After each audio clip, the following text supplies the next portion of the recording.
Duel Persib kontra Bali United di Stadion Gelora Bandung Lautan Api pada Jumat malam tadi berlangsung cukup menarik. Bali United selaku tim tamu sempat membuat publik GBLA terdiam melalui gol Irfan Jaya pada menit ke-23. Namun Persib menunjukkan mentalitas juara dengan membuat 2 gol balasan lewat aksi Beckham Putra Nugraha pada menit ke-69 dan Gustavo Franca pada menit ke-81. Selepas pertandingan, Hodak tidak menafikan anak asuhnya dibuat kesulitan oleh permainan Bali United. Hal ini lanjut Hodak akan menjadi bahan evaluasi menyambut 5 partai tersisa di Liga 1 musim ini. Pelatih Persib Bandung Bojan Hodak menegaskan pertandingan melawan Bali United menjadi pertandingan yang sulit bagi tim asuhannya. Meskipun pada akhirnya Persib Bandung bisa mengakhiri laga dengan kemenangan 2-1. Pada babak pertama, saya rasa mereka hanya 1 kali memasuki kotak penalti.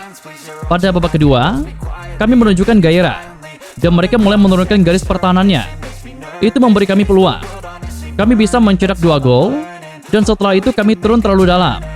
Itu membuat mereka memiliki 1-2 peluang, dan ini harus menjadi sebuah perhatian, karena kami kesulitan dalam menahan bola, kata Bojan Hodak. Walau demikian, pelatih Persib Bandung asal Kroasia itu bersyukur pasukannya bisa meraih poin sempurna, sekaligus memperkukuh posisi di puncak klasemen sementara BRI Liga 1 musim ini. Menanggapi tensi panas dalam pertandingan, Hodak mengakui bahwa pertandingan melawan Bali United selalu berjalan emosional. Menurutnya, duel Maung Bandung kontra Serdadu Tridatu bagaikan derby seperti melawan Persija Jakarta. Melihat semangat pasukannya untuk comeback setelah tertinggal lebih dulu, Bojan Hodak menyebut itu semua karena timnya memiliki karakter.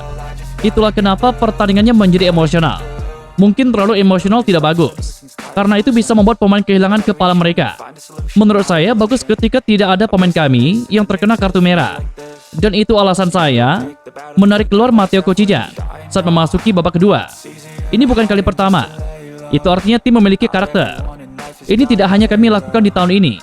Jadi ini alasannya kami berada di puncak, kata Bojan Hodak. Kemenangan ini cukup penting bagi Persib Bandung yang sedang terpacu dalam perburuan gelar juara Liga 1 musim ini. Maung Bandung kian kokoh di puncak klasemen dengan koleksi 61 poin dari 29 pertandingan, unggul 8 poin dari Dewa United yang duduk di posisi kedua.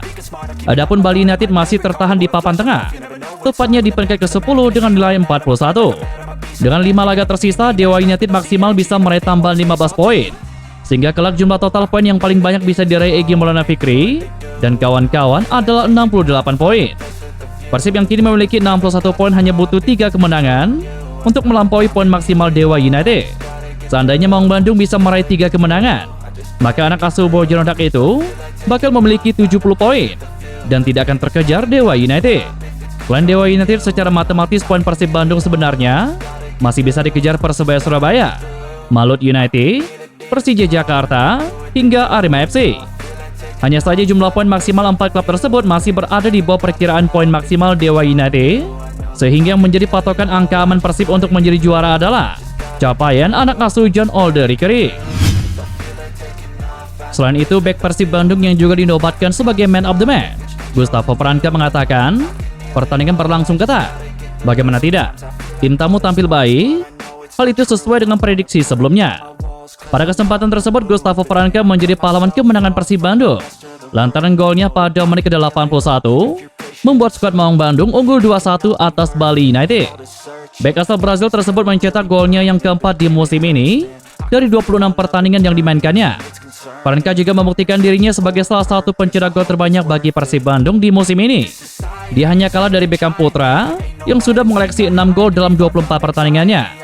Namun di antara bek-bek Persib Bandung di musim ini, Franca merupakan pemain yang paling produktif dalam urusan mencetak gol dengan jumlah 4 gol. Dikutip dari data Transfermarkt, pesaing terdekatnya adalah duetnya di lini belakang, yakni Nick Kuipers yang sudah mencetak 3 gol sejauh ini. Produktivitas gol tampaknya bukan masalah bagi Persib Bandung yang selalu mencetak gol, kecuali saat menghadapi PSM Makassar dan Madura United. Pangeran Biru selalu bisa mencetak gol dari semua lini yang terbukti, membuat mereka mampu mengoleksi 51 gol dan hanya terdapat 4 gol dari Dewa United. Terkait penampilannya di pertandingan kandang tersebut, pemain asal Brazil ini merasa senang bisa mencetak gol dan meraih kemenangan. Hal itu tidak lepas dari dukungan positif para bobotoh. Ini pertandingan sulit. Kami sudah menduga sebelumnya, tetapi kami memperlihatkan taktik dan menunjukkan karakter juara di laga ini. Tentunya ada perasaan menyenangkan, bisa mendapatkan dukungan supporter. Kami bekerja keras untuk ini, kata Gustavo Franca. Di sisi lain ada satu momen unik saat Gustavo Franca berhasil menjebol gawang Bali United tadi malam. Usai menentukan kemenangan Persib Bandung lewat aksi headingnya, gol Gustavo pun disambut meriah oleh Taron Delpino yang berada di tribun Stadion GBLA. Seperti diketahui pada laga tadi malam, Taron tidak bisa dimainkan karena terkena sanksi akumulasi kartu kuning, dan dirinya harus menjadi supporter Persib Bandung pada laga malam tadi. Riuh-riuh dan ekspresi Taron mencuri perhatian bobotoh, di mana sang gelandang serang Persib ini tampak begitu menikmati gol kemenangan timnya malam itu. Ekspresinya mengisyaratkan kecintaannya kepada klub yang dibelanya saat ini, yakni Persib Bandung. Taron sendiri menjadi top skor sementara klub di tubuh Persib Bandung dengan koleksi 14 gol dan 4 assist dalam 26 pertandingannya musim ini bersama Maung Bandung. Selain itu, gol penentu kemenangan yang diciptakan Gustavo Franca malam tadi ternyata menjadi pukulan yang amat keras untuk Stefano Cugrateko, sehingga membuat dirinya memutuskan mundur dari kursi kepelatihan tim Serdadu Tridatu. Ia pun mengaku sudah berbicara dengan manajemen Bali United bahwa mulai musim depan ia tidak lagi menangani Irfan Jaya dan kawan-kawan. Teko akui kekalahan ini sungguh membuatnya kecewa, apalagi Bali United sempat unggul lebih dahulu melalui Irfan Jaya. Sebagai pelatih, Teko merasa bertanggung jawab atas buruknya performa Bali United hingga kini menempati posisi ke-10 di klasemen sementara Liga 1. Karena alasan itulah ia merasa dirinya perlu mundur dari posisi pelatih Bali United. Teko mengaku sengaja mengeluarkan keputusannya saat ini. Alasannya hanya agar manajemen Bali United memiliki banyak waktu untuk mencari pelatih baru. Dan dari liga kemarin sama liga ini, manajemen sudah minta saya cetak banyak pemain muda, kerjasama pemain muda. Saya sudah cetak beberapa pemain di dalam tim kita. Contohnya Kadek Arel, Arjuna. Juga ada pemain bagus tetapi cedera. Kita sudah punya banyak pemain muda di dalam tim profesional. Masih ada beberapa pemain muda di dalam tim, belum matang, tetapi pasti mereka lebih bagus ke depannya. Saya pikir proses tim di dalam tim ini sudah bagus, kata Teko. Teko pun mengaku sudah memiliki banyak pengalaman bersama Bali United dengan mempersembahkan juara 9 kali menang berturut-turut, menciptakan top scorer, memenangkan 100 pertandingan hingga menjadi pelatih terbaik di Liga 1. Saya sangat senang waktu bisa bekerja beberapa tahun di Bali United. Pasti saya juga cari klub baru, cari tantangan baru buat karir saya, buat mencetak rekor baru, dan cari prestasi rekor di klub lain. Tetapi kita masih punya 2 pertandingan kandang, yakni melawan Semarang dan Madura. Mudah-mudahan saya bisa menang, buat kita bisa selesai baik-baik di sana, kata Teko.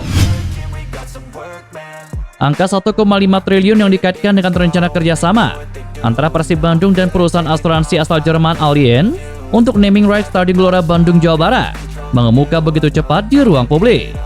Namun hingga kini, tidak ada satupun dokumen resmi atau kesepakatan konkret yang menyebutkan nilai sebesar itu. Bahkan manajemen Persib Bandung sendiri justru merasa bingung dari mana kabar fantastis itu pertama kali muncul. Mereka juga sebelumnya telah membantah isu tersebut. Deputi CEO PT Persib Bandung bermartabat, Aditya Putra Herawan, tidak bisa menahan senyum ketika diminta klarifikasi soal angka tersebut. Ia mengaku belum mengetahui sumber valid kabar tersebut dan menanggapi dengan nada bercanda. Lebih lanjut, ia malah balik bertanya kepada awak media saat ditanya mengenai sebenarnya siapa pihak yang pertama kali menggoreng isu yang bisa dibilang hoax dan tidak memiliki dasar yang jelas ini.